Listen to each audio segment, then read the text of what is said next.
Hey everyone, this is Jason at Grand Slam Sports Cards and Comics, and this is the Grand Slam Week in Preview. We take a bunch of comics, we look at them, I show them off for your delight. You can know what to get at your local comic book shop or at Grand Slam, either one of them, the one here in Loveland or Greeley. That's that, Mattress Man. So without further ado, we're going to get into it. So let's talk about Batman issue number 8 and Nightwing issue number 6. Why am I talking about both of these? Because they're part of a little crossover called Night of the Monster Men. Batman's really cool. Tom King's killing it. He's a good writer. Nightwing has been really popular. Definitely check these out. There's a little mini-series story going on right now, and I'm sure you won't want to miss out on that. Green Arrow has been selling super well for everybody in the world. We got Black Canary, we got Green Arrow. They're like, doing stuff and being friends and sucking face on the cover here.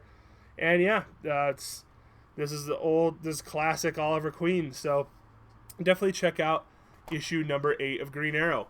That's really it for DC. There's a whole bunch of stuff, but I wanted to get to. We got a big Marvel week and a big Image week, so had a lot of stuff to talk about. Amazing Spider-Man, another Dead No More prelude thing.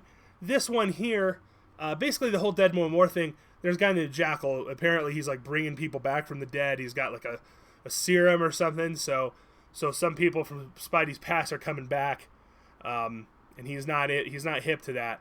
And he's dealing with people dying and people getting sick. And Spider-Man's really good. If you haven't been reading Spider-Man lately, you're missing out. This is Deadpool back in black.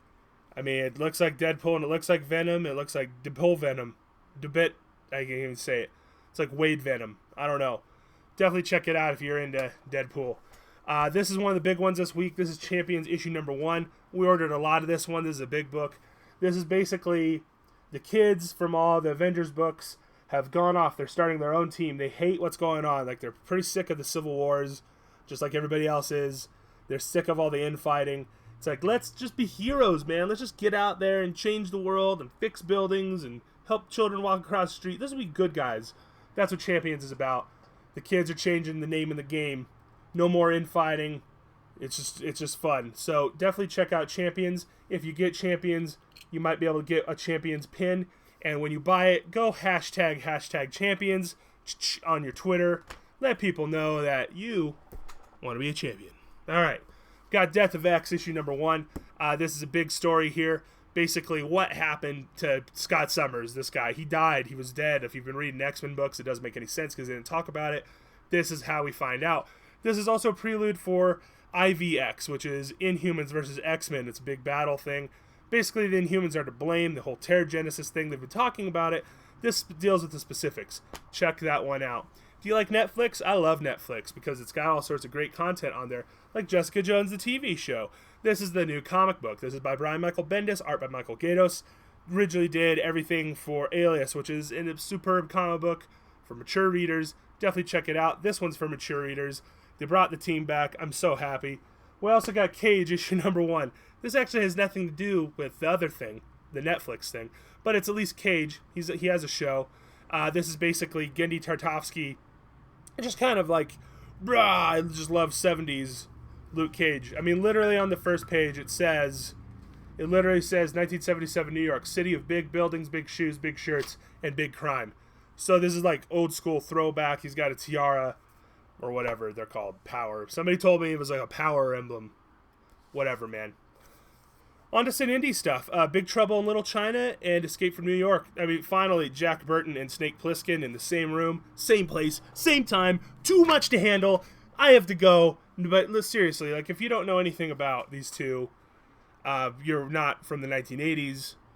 You just gotta look into it, man. Big Trouble in Little China. Snake Plissken's way better than Jack Burton. That's my opinion.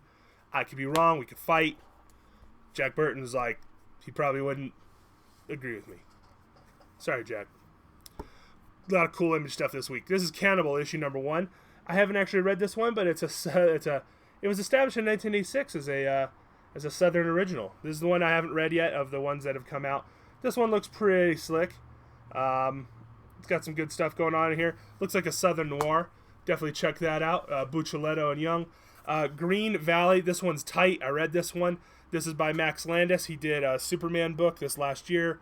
Anyways, this is like a fantasy story. It's pretty hardcore.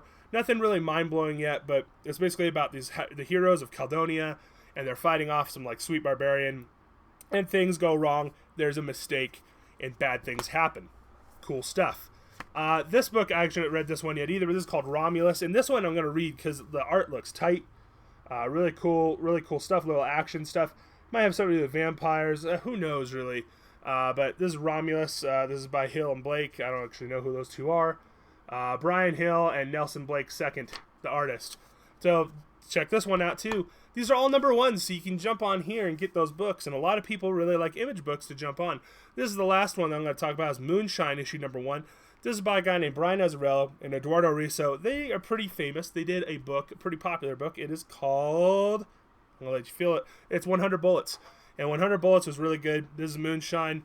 Apparently they are kind of doing their own thing again, bringing it back. So that's pretty exciting. So this one's good. I already read it.